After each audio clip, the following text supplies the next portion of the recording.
এবারের আইপিএলে দারুণ ছন্দে আছেন বাংলাদেশের cutter master Mustafizur Rahman. Chennai super কিংসের হয়ে এবারের আইপিএল খেলছেন তিনি। এখন পর্যন্ত ৮ ম্যাচ খেলে ১৪ উইকেট শিকার করেছেন মুস্তাফিজুর। সর্বোচ্চ উইকেট শিকারী বোলারের তালিকায় ২ নম্বরে আছেন তিনি।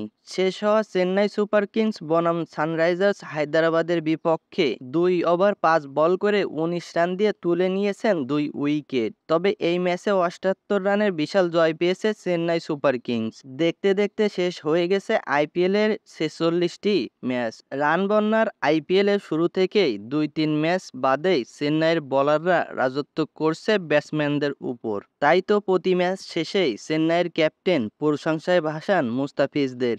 একদিন ম্যাচ শেষে ঋতুরাজকে তাদের ড্রেসিং রুমে কে কাকে নিয়ে নামে ডাকে জানতে চাওয়া হলে তিনি জানান, তারা ড্রেসিং রুমে পাথিরানাকে বেবি মালিঙ্গা বলে ডাকেন আর মুস্তাফিজকে মুস্তা বা ফিজ বলে ডাকেন।